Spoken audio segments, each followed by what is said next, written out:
তারা প্রত্যেকে বুঝছে যে এটা তাদের কিলিং করা হচ্ছে, জুডিশিয়াল কিলিং করা হচ্ছে, তারা তাদের পজিশন ছাড়ে নাই। তারা তো আওয়ামী লীগের সাথে কম্প্রোমাইজ করলেই বাইচা থাকতে পারতো, কেউ বাইচা থাকার চেষ্টা করে নাই। তারা তাদের ইডিওলজিকে, তারা তাদের বিলঙ্গিং পলিটিক্সকে বাইচা আপনার ওন করছে এবং মৃত্যুকে বেছে নিয়েছে। নারী নেত্রীদেরকেই দেখি না, আপনারা যখন মিটিংগুলো করেন বা যখন এই যে জাতীয় ঐকমত্য কমিশনে গেছেন, কোনো নারীদেরকে দেখি নাই, অন্যান্য দলেও দেখি নাই, কিন্তু আপনাদের অন্যান্য যে মিটিংগুলো হয় সেখানেও আমরা দেখি না।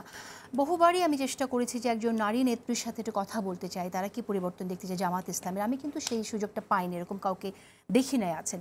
তো আপনারা যখন এটা বলছেন, আমি কিন্তু এটা প্রশ্ন শুরুতেই রেখেছিলাম যে জুমা ঐক্যবদ্ধ শিক্ষার্থী জোটে দাঁড়ালো, একজন জুমার মতো নারীকে কি জামাতে ইসলামে তাদের পাশে রাখবে কিনা, ক্যান্ডিডেটস দেবে কিনা, আমার প্রার্থী হিসেবে থাকবে কিনা? অবশ্যই আমি যেটা বলছি, হেলাল ভাই তো অনেক বড় ইস্যুর অবতারণা করছে। This is the academic discussion. ইসলামে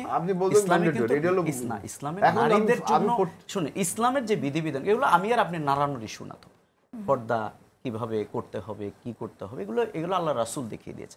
এগুলো আমি আর আপনি যদি মানে এর ব্যাপারে কোনো বক্তব্য নাই আমাদের, কিন্তু কে কতটুকু এটা করবে না করবে, this is the personal matter. আপনি তাকে বাধ্য করতে পারেন।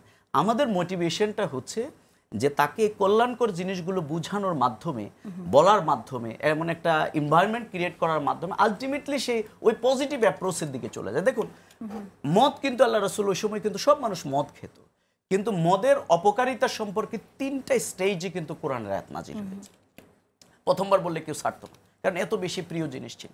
পরবর্তীতে তারা এটাকে শুধু ছেড়ে দেয়নি, যেদিন সর্বশেষ আয়াতটা নাজিল হয়েছে সেদিন তারা যার মুখে ছিল সে গলা চিপে ধরে এটাকে ফেলে দিয়েছে। তার মানে হলো এই যে সহনশীলতার জায়গা, হ্যাঁ সহনশীলতার জায়গা। সুতরাং আর সেকেন্ড সেই জায়গাটা ইসলাম তৈরি করতে চায়, আমরা সেটা করতে চাই। আপনি বলছেন আমাদের নারী, হ্যাঁ আপনার হয়তো শোতে আমাদের বোনেরা আসে নাই, আমাদের কিন্তু আমি আবারও বলছি, ছাত্র শিবির এটা আমাদের ছাত্রদের সংগঠন, ছাত্রী সংস্থা হচ্ছে ছাত্রীদেরকে নিয়ে কাজ করে, ঠিক আমাদের জামাত ইসলামী আর হচ্ছে মহিলা জামাত, না মহিলা জামাত। আপনি দেখবেন ইউরোপীয় ইউনিয়নে আমাদের কয়দিন আগে দেখা হয়েছে, গত পরশু সম্ভবত আমির জামাতের সাথে আপনি হয়তো খেয়াল করেন নাই, সেখানে মানবাধিকার কমিশন জাতীয় সংঘের যিনি গিয়েছেন ওনার সাথে আমাদের নারীরা ছিলেন। হ্যাঁ আমরা ওইভাবে বিগত আসলে দেখুন এখানে 15 বছর কি কেউ একটু কোরআন তেলাওয়াত কোথায় করছে তাকে ধরে নিয়ে গেছে। আমি খুব ছোট্ট একটা গল্প বলি, গল্প মানে বাস্তব।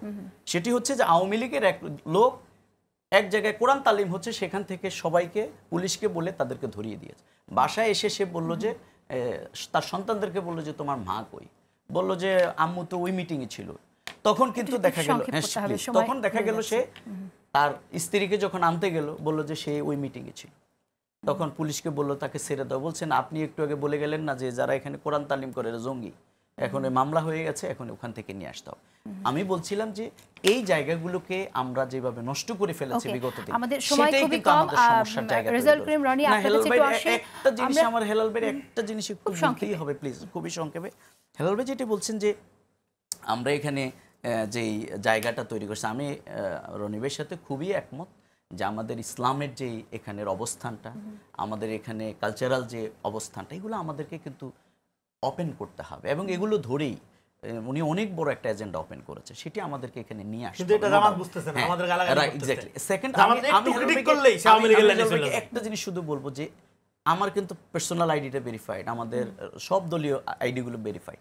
কোন আইডি থেকে ওনাকে এভাবে গালিগালাজ করে এই কথাটাই বলছি, হাজার হাজার শুনেন একটু এই আইডিগুলো আওয়ামী লীগের সময় ছিল, আপনারা বন্ধ করেন না প্লিজ। এটা এই যে জান্নাতুল ফেরদাউস নাম কিন্তু পরিচালনা করছে ছাত্রলীগ। নির্বাচনের যে ভোট বাহিনীর আপনাদের আক্রমণ হলো, ছাত্রদলের সমস্ত এই যে জায়গাটি ছাত্রলীগ কিন্তু তার গোটা টাকা পয়সা এখানে বিনিয়োগ করে কিন্তু হেলাল ভাই যেটা বলছেন যে আমাদের এই যে ডিভাইডেড এন্ড রোলের জায়গাটা যে ছাত্রলীগও তৈরি করছে এবং অন্যরাও তৈরি করতে পারে, এটা কিন্তু আমরা আবার সোশ্যাল মিডিয়া এসে কিন্তু উত্তেজিত না, অনেক পরিচিত যারা 14-13 সালে আমরা একসাথে ফাইট করছি না, এটা আমি ফেস্টিভ্যালে না, এটা যদি তারাও করতেছে। এটা আমাদের এই টক শো যখন শেষ হবে ইউটিউবে যাবে তখন দেখবেন আপনাদের বট বাহিনীর যে কি আক্রমণ হবে, কিন্তু আমাদের সমানে হেলাল ভাই এবং আমাদের ইলেকশনের দিন আমাদের তো বট বাহিনীর আলোচনা হচ্ছে, যেটা ইন্টার্ন মানে গোপন সে পরিচালনা করছে, এটা আপনি বলছেন আমাদের।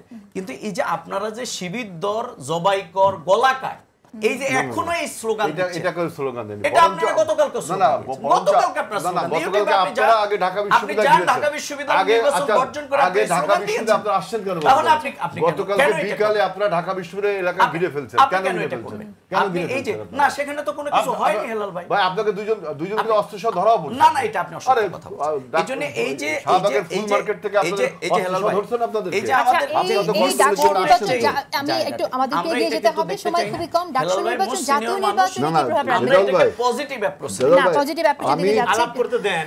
একটু কথা বলি আমরা, এই ডাকসু নির্বাচন জাতীয় নির্বাচনে কি প্রভাব রাখতে পারে রেজাল্ট? দেখেন আমি বলি বিশ্ববিদ্যালয়ের এই যে ভিপি হওয়া, জিএস হওয়া, এটাতে খুব বেশি অডিট হওয়া বা খুব বেশি উদ্বেলিত হওয়ার কিছু নেই।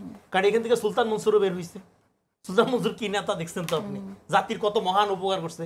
54 বছর অনেক নেতা বের হয়েছে, তারপরে 54 বছর পরে আপনাদের বাচ্চাদের গুলি করে মারা হয়। ফলে এই যে জাকির বিশ্ববিদ্যালয়, আবেগ, নেতৃত্ব তৈরি, সূতিকাগার, এসব আবেগ থেকে বের হইতে হবে। বিশ্ববিদ্যালয়ের কাজ নেতা তৈরি করার কারখানা না, বিশ্ববিদ্যালয়ের কাজ হলো জ্ঞান প্রডিউস করা। হ্যাঁ, পৃথিবীর বহু দেশে রাজনীতি চর্চা হয়, কিন্তু আমাদের এরকম হয় না। তো এই জায়গা থেকে আমাদের বের হইতে হবে, এবং ক্যাডার ভিত্তিক রাজনীতিকে জনগণ 5 তারিখে না করে দিয়েছে। ফলে আপনি যদি মনে করেন আপনি খুবই সুসংগঠিত একটা ক্যাডার বাহিনী থাকবে, সেটা অস্ত্রধারী ক্যাডার হোক বা ইন্টেলেকচুয়াল ক্যাডার বাহিনী হোক, এইটা জনগণ দেখতে চায় না। জনগণ এখানে 5 তারিখের পরে আমরা একটা নাগরিক অধিকার দেখতে চায় না। আপনি কি করে বলছেন? জনগণ যদি ভোট তাদেরকে দিয়ে থাকে তাহলে তো বলতেই হয় জনগণ সেটাই দেখতে চায়। জনগণ তাদেরকে ভোট দেয় না, জনগণ ঐক্যবদ্ধ শিক্ষার্থী পরিষদকে, শিক্ষার্থীদের ভোট দিবে না। আপনি বলছেন এটা ঐক্যবদ্ধ শিক্ষার্থী জোটে অন্যরা থাকলেও শিবিরের সমর্থিত, শিবিরের কারণে ভোট পড়ছে এটা আপনাকে মনে করার তো কোনো কারণ নেই। শিবিরের কারণে একটা ভোট তো পড়বে, শিবিরের সমর্থক থাকবে না বাংলাদেশে, কিন্তু বাকি জিনিসগুলোকে তারা ট্যাকটিক্স আকারে ব্যবহার করবে না। এখানে তো আমি বলছি ট্যাকটিক্সের জয় হয়েছে, শিবিরের তো জয় হয় নাই। শিবির জয় করার অবস্থায় কেন যাইতে পারবে না? আমি যদি বলি দুটোই জয় হয়েছে, শিবিরেরও জয় হয়েছে, এখানে কৌশলেরও জয় হয়েছে, দুটোই আমি বলি। এখন আপনি এইজন্যই তো আমি বলছি যে ফলে আপনি যদি মনে করেন কৌশলের জয় যায়, বিজয়টাকে কৌশলের জয়টাই পার্মানেন্ট, খুবই অসম্ভব। কৌশলের জয়টা পার্মানেন্ট না, পার্মানেন্ট জয় হলো রাজনীতির জয় হওয়া। That's my question. আপনার রাজনীতির জয়টা যখন, এবং রাজনীতির জয়টা তো সেলিব্রেট করতে পারতে হবে। আপনি সেলিব্রেট করলে হবে না, আপনার বিরোধী দল অভিযোগ করলে হবে না, সাধারণ ভোটারদের সেলিব্রেট করতে দিতে হবে। আর সাধারণ ভোটার কিভাবে সেলিব্রেট করবে? যখন আপনি যেটা বলছেন, এখন ক্রাইসিসটা কি? ক্রাইসিসটা হলো আপনাকে ডাকসুতে এই যে বৈচিত্র্যের মধ্যে ঐক্য, এই যে একটা অধিকার ভিত্তিক অবস্থা, এটা শুধু ডাকসু না, সারা বাংলাদেশে এটা আপনার এনশিওর করতে হবে। আপনি যদি রিয়েলি ধরেন আপনি যখন নির্বাচিত হলেন, নির্বাচিত হওয়ার পরে আপনি তো আর শিবির থাকতেছেন না, নির্বাচিত হওয়ার পরে তো আর আপনি ঐক্যবদ্ধ শিক্ষার্থী থাকতেছেন, আপনি যদি গণতন্ত্র মিন করে থাকেন, নির্বাচিত হওয়ার পরে আপনি সবার প্রতিনিধি থাকতেছেন। ফলে প্রতিনিধি হিসাবে আচরণ করার ক্ষেত্রে আপনি যদি ইনসাফপূর্ণ আচরণ করতে পারেন, ওয়েলকাম, কোনো সমস্যা নেই। কিন্তু সেক্ষেত্রে আপনাকে মনে রাখতে হবে যে দেখেন, আমাদের যেটা দরকার বিশ্ববিদ্যালয়ের ব্যাপারটা, আমাদের যে এই যে একটা ভিপি হওয়া ব্যাপার, হ্যাঁ, ভিপির সুলতান মনসুর যে মডেল, আমরা সর্বশেষ নুরুকে দেখেছি, উনি কিন্তু শেখ হাসিনাকে মাও ডেকেছেন। আবার ওনার বিতর্কিত কর্মকাণ্ড সর্বশেষ যদি উনি অনেক ব্রুটালি, নেক্কারজনকভাবে ওনাকে আঘাত করা হয়েছে, মারা হয়েছে, এখনো উনি সুস্থ হন নাই। তো ফলে এখানে ভিপি হইলেই একটা লোক যে সোনার আপনার কি বলে যে আপনার প্রদীপ নিয়ে হাজির হবে, জাতিকে মহান আলোকিত করে ফেলবে, এটা মনে করার কোনো কারণ নেই। ঢাকা বিশ্ববিদ্যালয় বিচ্ছিন্ন কোনো জায়গা না, বিচ্ছিন্ন কোনো অঞ্চল না। বাংলাদেশের এন্টায়ার পলিটিক্যাল কালচার যদি আপনার চেঞ্জ না হয়, আপনি যদি শুধু ঢাকা বিশ্ববিদ্যালয় বা অমুক বিশ্ববিদ্যালয় এগুলোকে ট্যাকটিক্স দিয়ে ক্যাপচার করে, দখল করে নেন, তারপরে নিজের ইডিওলজিকে নার্সিং করার একটা জায়গা তৈরি করে ফেলেন, আপনি today or tomorrow Awami League হয়ে উঠবেন। দেখেন আমার মডেলটা দেখেন, আমি শেষ করি এখানে। আপনি বিএনপি করেন, জামাত করেন, এনসিপি করেন, আপনি যখন আওয়ামী লীগের মডেল চর্চা করবেন, আমরা আপনার সমালোচনা করবো, আপনাকে রিজেক্ট করবো।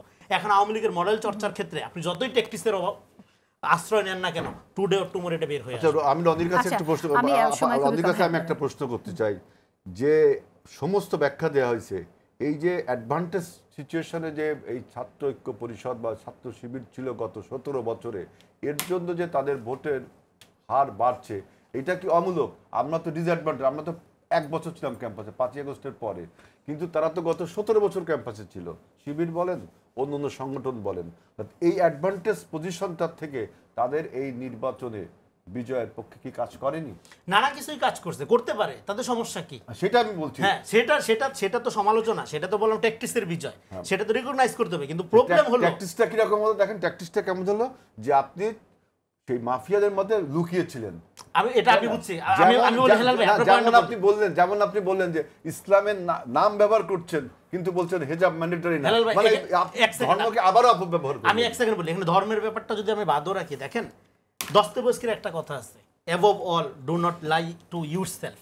আপনি যখন নিজের সাথে মিথ্যা বলেন তখন আপনার আর কোনো সম্ভাবনা থাকে না, আপনি যত বড় রাজনীতিবিদ সেটাই তো হন। হলো। আমি আপনাকে শেষ করতে চাই। দস্তাবেজ কি সেই কথাটা ফলে আমি আপনাকে বলি, আপনি যদি মনে করেন, দেখেন ফ্যাসিবাদ কেন প্রলং হয়, 15 বছর কেন আমাদের হাসিনার আন্ডারে থাকতে হইলো, কারণ আওয়ামী লীগের আমলে সবাই আওয়ামী লীগ হয়ে গেছিল। এর বাইরে যারা ফাইট করছে তারা রিয়েল বীর।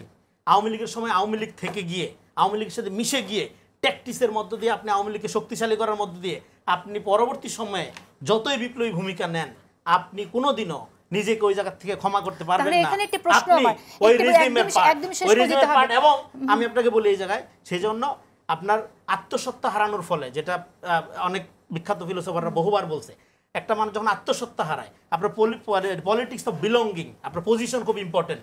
দেখেন জামাতের নেতাদের আমরা যে প্রশংসা করি, যখন হাসিনা বলল যে জুডিশিয়াল কিলিংয়ে যাদের হত্যা করা হইলো, যে ওনারা রাষ্ট্রীয় ক্ষমা চেয়েছেন, রাষ্ট্রপতির কাছে ক্ষমা, গুজব ছড়ানো হইলো না, একটা লোকও ক্ষমা চায় 30 সেকেন্ডস। তারা প্রত্যেকে বুঝছে যে এটা তাদের কিলিং করা হচ্ছে, জুডিশিয়াল কিলিং করা হচ্ছে। তারা তাদের পজিশন ছাড়ে নাই। তারা তো আওয়ামী লীগের সাথে কম্প্রোমাইজ করলেই বাইচা থাকতে পারতো। কেউ বাইচা থাকার চেষ্টা করে নাই। তারা তাদের ইডিওলজিকে, তারা তাদের বিলঙ্গিং পলিটিক্সকে বাইচা আপনার ওন করছে এবং মৃত্যুকে বেছে নিয়েছে। ফলে আপনি বেঁচে থাকার কারণে, কৌশলগত কারণে আপনি চুপ থাকবেন। Sometime doing nothing is politics. কিন্তু আওয়ামী লীগ করা কোনো স্ট্র্যাটেজি হইতে পারে না। আপনি শত্রুকে যদি শক্তিশালী করেন 1 সেকেন্ডের জন্য, আপনার আত্মা কলুষিত হয়। কলুষিত আত্মার মধ্যে দিয়ে কোনো পবিত্র কাজ হইতে পারে না। আচ্ছা, এখানে এটা একটা আমি বিশ্বাস প্রশ্ন করি। আমার, আজিজুল বাড়ি হেলাল, আমি আপনাকে জানতে চাই, সেটা হচ্ছে যে এই যে আপনারা বলছেন ট্যাকটিসের কথা, শিক্ষার্থীরা কি এটা বুঝতে পারলো না? না, আমি কিন্তু তাৎক্ষণিক একটা ইমোশন কিন্তু কাজ করে। 17 বছর যেহেতু ছিল, আর ওই যে আমি হলের যে কিন্তু সবাই এটা ছিল তা না। জামাতের প্রচুর লোক কিন্তু মারা গেছে, প্রচুর লোককে হত্যা করা হয়েছে, এটা মনে রাখতে হবে। এবং এই যে মনে করেন গণরুম গেস্ট রুমে যে নির্যাতন হয়েছে, এই নির্যাতনের ভাগিদার মানে দোষ শুধু ছাত্রলীগের দিতে হবে না। 17 বছর যারা এই রাজনীতির পাদপীঠে ছিল, শিবির সহ যারা ছাত্রলীগের মধ্যে ছিল, তারা সবাই এটা ভাগিদার, এই গণরুম গেস্ট রুমের নির্যাতনের ভাগিদার।